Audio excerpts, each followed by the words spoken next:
Gjeli anel për kapjen e rojitjeve, hedhjes së bletëve, vazhdon të kryej detyrën e tij me saktësinë më të madhe. Kjo është rojitja e tretë në këtë pozicion që ndalon. Kemi vendosur një nukleus sepse ate kishim bosh për momentin. Kemi varur një gjel të pema e vogël e kajsis, ka kapur 3 rojitje dhe ajo.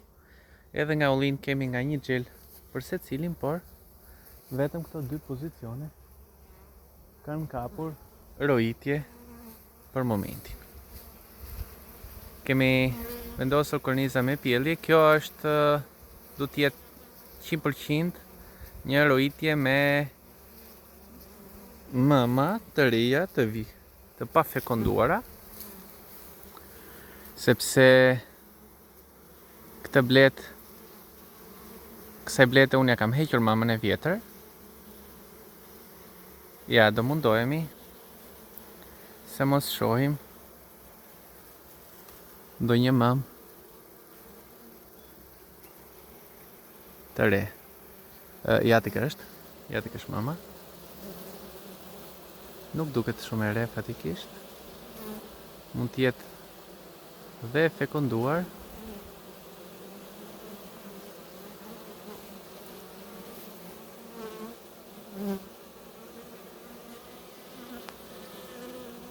Ja tek është mama. Duket që është për mashallah.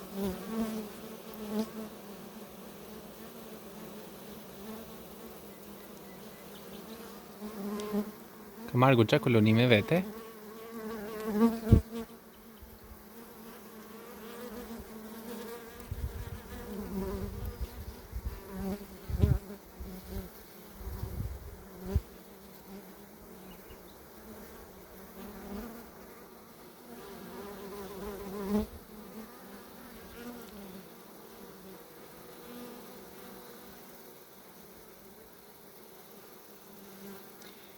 Do të sigurohemi që mama hyn në koshere, atëherë kemi të sigurt rojitjen. Nga ky nukleus është i vogël për këtë rojitje, gjithsesi ne do ta lëm aty vetëm për sonte, përkohësisht. Ka pjellje, ka mjalë, kështu që jam i sigurt që nuk do të kemi probleme me braktisjen e zgjojit, por në qoftë se do të kemi 2 ose më shumë mëma të pa fekonduara,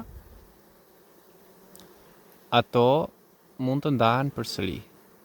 Njëra do vendosi të mbaj zgjojin dhe të tjerat do marrin nga një copë, nga një pjesë të kolonisë dhe do largohen.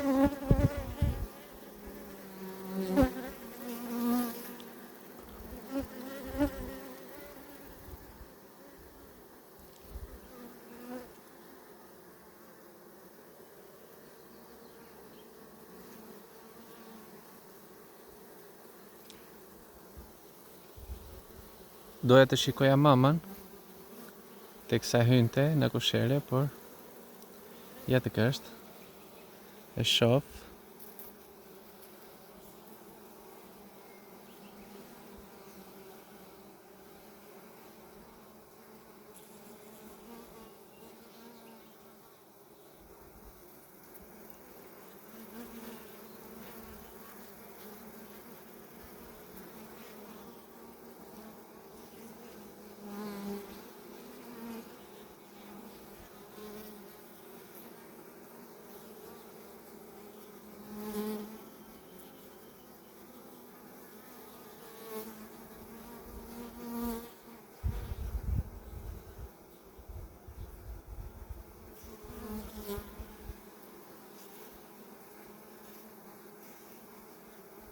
Ja tek është mama përsëri.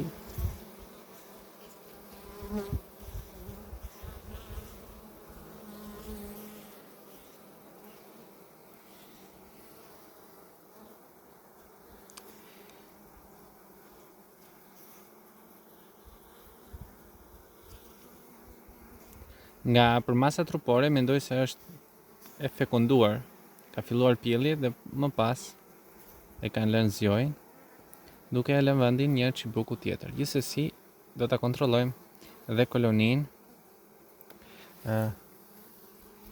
Kolonia është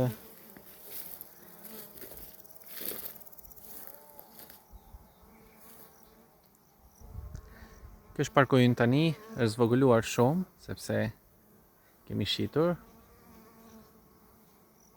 Jemi duke punuar tek 115.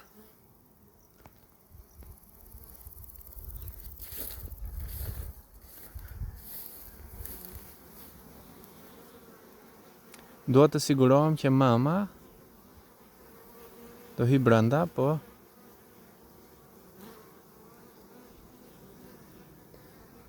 me sa po shoh